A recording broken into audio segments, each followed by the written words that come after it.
Welcome friends, তোমরা সকলে কেমন আছো? আশা করি ভালো আছো। তোমরা জানো তোমাদের দ্বাদশ শ্রেণীর চতুর্থ সেমিস্টারের এডুকেশন বিষয়ের শিক্ষায় প্রযুক্তিবিজ্ঞান বলে যে অধ্যায় আছে, তো সেই অধ্যায় থেকে মোট তোমাদেরকে 7 নাম্বারের প্রশ্নের উত্তর করতে হবে। তো এই 7 নাম্বারের মধ্যে তোমাদের 5 নাম্বারের প্রশ্নের উত্তর করতে হবে একটি, এবং 2 নাম্বারের প্রশ্নের উত্তর করে আসতে হবে একটি। তো আজকের এই ভিডিওতে তোমাদের 5 নাম্বারের যে প্রশ্নগুলো আছে, তো এই 5 নাম্বারের প্রশ্নগুলো থেকে যেসব প্রশ্ন তোমাদের পরীক্ষায় আসতে পারে, আজকে সেরকমই গুরুত্বপূর্ণ কয়েকটি প্রশ্ন তোমাদের সামনে তুলে ধরছি। তো তোমরা এগুলো এখন থেকেই প্র্যাকটিস করবে। তো তোমরা এগুলো প্র্যাকটিস করলে তোমাদের 5 নাম্বারের যেমন প্রশ্ন পড়ুক কিংবা 2 নাম্বারই প্রশ্ন পড়ুক, মানে শিক্ষায় প্রযুক্তিবিদ্যা এই অধ্যায় থেকে 5 নাম্বার কিংবা 2 নাম্বারেরই যেমনই প্রশ্ন পড়ুক, তোমরা অনায়াসে উত্তর করে আসতে পারবে। আর এই চ্যানেলে তোমাদের দ্বাদশ শ্রেণীর চতুর্থ সেমিস্টারের জন্য দুটো প্লেলিস্ট তৈরি করা আছে। একটা হচ্ছে শিক্ষায় প্রযুক্তিবিজ্ঞান, আর একটা হলো শিক্ষায় রাশিবিজ্ঞান দ্বাদশ শ্রেণী চতুর্থ সেমিস্টার, আর একটা হলো উচ্চ মাধ্যমিক দ্বাদশ শ্রেণী চতুর্থ সেমিস্টার এডুকেশন বলে। তো এই দুটো প্লেলিস্টে তোমরা দ্বাদশ শ্রেণীর চতুর্থ সেমিস্টারের ভিডিওগুলো দেখতে পারবে। তো চ্যানেলে নতুন হয়ে থাকলে চ্যানেলটিকে সাবস্ক্রাইব করে দিও, এবং ভিডিওটি ভালো লাগলে লাইক, শেয়ার এবং কমেন্ট করে দিও।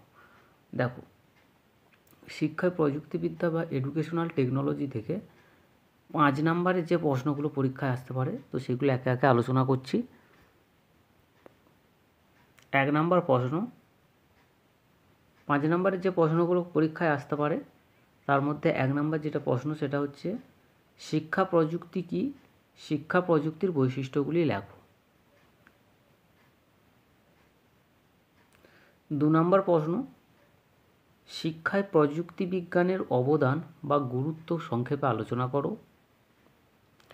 3 নাম্বারের যে প্রশ্নটা পরীক্ষায় আসতে পারে সেটা হচ্ছে কম্পিউটারের শিক্ষামূলক অবদান বা উপযোগিতাগুলি লেখো, কিংবা তোমাদের এই প্রশ্নটাও দিতে পারে অর দিয়ে বা অথবা দিয়ে, কিংবা অথবা নাও দিয়েও যদি এরকম দেয় যে শ্রেণীকক্ষে কম্পিউটারের ব্যবহারগুলি লেখো।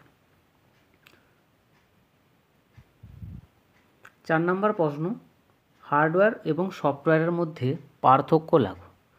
দেখো, এই প্রশ্নটা তোমরা যদি হার্ডওয়্যার এবং সফটওয়্যারের পার্থক্য পড়ে যাও, তো তোমাদের এটা থেকে অনেক প্রশ্ন লেখা যাবে। যদি 2 নাম্বারের হার্ডওয়্যার কাকে বলে, তো সেটা তোমরা লিখতে পারবে। 2 নাম্বারের যদি সফটওয়্যার বলে, সফটওয়্যার কাকে বলে সেটাও লিখতে পারবে। হার্ডওয়্যারের বৈশিষ্ট্যগুলো লিখতে পারবে, সফটওয়্যারের বৈশিষ্ট্যগুলি লিখতে পারবে। ঠিক আছে? তো এই বৈশিষ্ট্যটা থেকে তোমরা অনেকগুলো প্রশ্ন লিখতে পারবে। তাই এখানে হার্ডওয়্যার এবং সফটওয়্যারের মধ্যে যে পার্থক্য, তো সেটাকে সাজেশনের মধ্যে দিয়েছি। এটা থেকে অনেক প্রশ্নের উত্তর লেখা যাবে। 5 নাম্বার যে প্রশ্নটা আছে সেটা হচ্ছে শিক্ষাক্ষেত্রে সিস্টেম অ্যাপ্রোচ বলতে কী বোঝো। শিক্ষাক্ষেত্রে সিস্টেম অ্যাপ্রোচ বলতে কী বোঝো, সিস্টেম দৃষ্টিভঙ্গির প্রয়োজনীয়তা উল্লেখ করো। ঠিক আছে? তো এটা 2+3 এরকম দিতে পারে, 5 নাম্বারের তো 2+3 এরকম করে দিতে পারে। 6 নাম্বার যে প্রশ্নটা আছে সেটা হলো তথ্য ও যোগাযোগ প্রযুক্তি বলতে কী বোঝো, শিক্ষায় তথ্য ও যোগাযোগ প্রযুক্তির বৈশিষ্ট্যগুলি লেখো। এটাও তোমাদের 2+3 এরকম করে দিতে পারে। ঠিক আছে? 7 নাম্বার যে প্রশ্নটা আছে শিক্ষাক্ষেত্রে ICT এর ভূমিকাগুলি লেখো। তো এটা 5 নাম্বারের প্রশ্ন, ডাইরেক্ট সরাসরি 5 নাম্বারের প্রশ্ন দিয়ে দিতে পারে যে শিক্ষাক্ষেত্রে ICT এর ভূমিকাগুলি লেখো।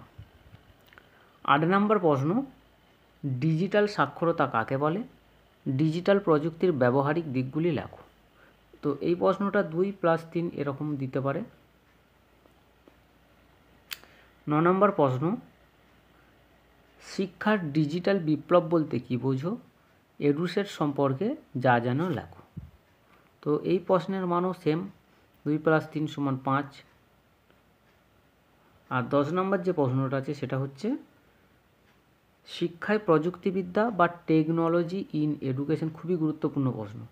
দেখো, শিক্ষায় প্রযুক্তিবিদ্যা বা টেকনোলজি ইন এডুকেশন ও শিক্ষার প্রযুক্তিবিদ্যা টেকনোলজি অফ এডুকেশনের মধ্যে পার্থক্য। তো এইটা থেকেও যদি তোমাদের অনেক রকম প্রশ্নের উত্তর তোমরা লেখা আসতে পারবে। দেখো, যদি তোমাদের 2 নম্বরের প্রশ্ন বলে যে টেকনোলজি ইন এডুকেশন বা শিক্ষা প্রযুক্তিবিদ্যা বলতে কী বোঝো 2 নম্বরের, তখন এটা থেকে লিখতে পারবে। কিংবা যদি এটা বলে যে শিক্ষার প্রযুক্তিবিদ্যা বা টেকনোলজি অফ এডুকেশন কি, তাহলে এদের পার্থক্য, মানে পার্থক্য তো তোমরা পড়ছো, এদের বৈশিষ্ট্য, শিক্ষা প্রযুক্তিবিদ্যার বৈশিষ্ট্য, টেকনোলজি ইন এডুকেশনের বৈশিষ্ট্য লেখো। কিংবা যদি এটা বলে যে শিক্ষা প্রযুক্তিবিদ্যার বৈশিষ্ট্য বা টেকনোলজি অফ এডুকেশনের বৈশিষ্ট্য লেখো, তাহলে তোমরা এই যে দুটো পার্থক্য আছে, একটা হচ্ছে টেকনোলজি ইন এডুকেশন আর একটা হচ্ছে টেকনোলজি অফ এডুকেশন, তো এই দুটো পার্থক্য তোমরা যদি করতে পারো তো এখান থেকে তোমরা অনেক প্রশ্নের উত্তর লিখে আসতে পারবে।